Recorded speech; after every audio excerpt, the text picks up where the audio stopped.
Welcome to Bedtime Stories. The Dreadful Dragon. Once upon a time there lived fierce and mighty dragons.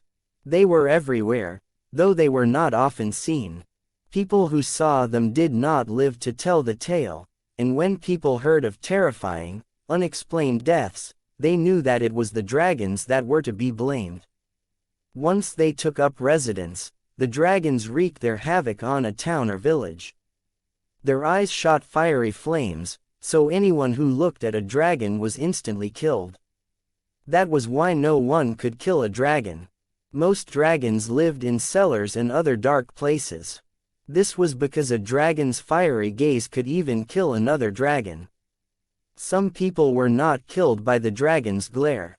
Blind men, who did not see the shooting flames, were safe from the gaze, but when a dragon came upon a blind man, it simply attacked with the poisonous spines along its back and, in an instant, he would kill the innocent.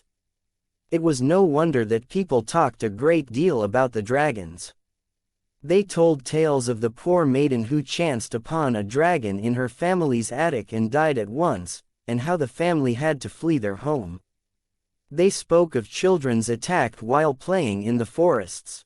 No one knew how many people had died from the dragon's powerful gaze, and everyone thought that there was no weapon powerful enough to kill a dragon. If a dragon came to a town, the people warned one another, "Beware, beware, be safe." For many years the town had no dragons at all, but one day a shopkeeper sent one of his workers into the cellar to fetch a new barrel of brew. When an hour had passed and the young man did not return, the customers were restless and impatient. "Never mind," said the shopkeeper, "he probably must have fallen asleep. Go fetch him." Then, he told his second worker. When the second fellow did not return, everyone stared nervously at the shopkeeper. "And will you go down there now?" they challenged him. "Don't you see, there must be a dragon in your cellar?" The shopkeeper knew this must be true, and by nightfall everyone knew that a dragon had come to their town. The next morning, they gathered in the downtown. "What will we do about the dragon?" everyone asked, but nobody could answer, for no one knew what to do about a creature of such fierce temperament and power. Suddenly, a young boy approached to the head of the crowd. "I will kill the dragon," he declared. The people looked at the lad, and then began to laugh. He carried no weapons. All he held was a wooden board of some sort, slung over his chest, and he was a small lad, too, with no strength to be seen. "How on earth will you slay a dragon?" the people asked. "What do you know about them?" "Let me try," the boy insisted. "No one else has offered." Everyone looked at each other, and no one had any good idea at all. And there was the boy, standing in front of the crowd, offering help. Still, they all knew he would be killed. "There's nothing to stop him," someone called from the crowd, and that was true. The boy did seem determined. "I shall blindfold myself," he said, holding up a handkerchief. "In that way the dragon will not frighten me, and his flaming eyes will not kill me." "You'll never hear him coming," one man said. "Don't you know that dragons are so silent, no one hears them approaching?" "I'll sense him, then, sir," said the boy.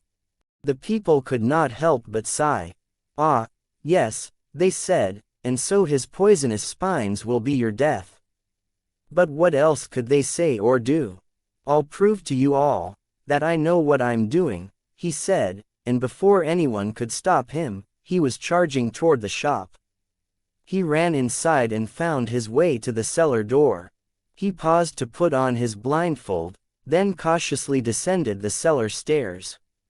When the dragon heard the boy's footsteps, it lifted its head, preparing to shoot fiery flames at the boy.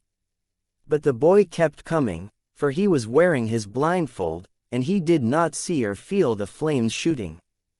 The dragon was surprised, and so he stepped forward, silently as a dragon does. The boy did not hear him coming, but he was not a foolish lad, and he knew the dragon must be prepared to strike. So as he reached and touched the bottom step, he flipped the board that hung over his chest and turned it around. The dragon shrieked. You see, the board the boy carried was, in fact, a mirror, and when the dragon saw its own fiery gaze in the mirror, the reflected flames streaked through its body and it fell to the ground. In moments, the dragon burned and turned to ash. And that is how a young boy saved the town from a dragon. He used his wit and intelligence, and that was only strength greater than of the dreadful dragon.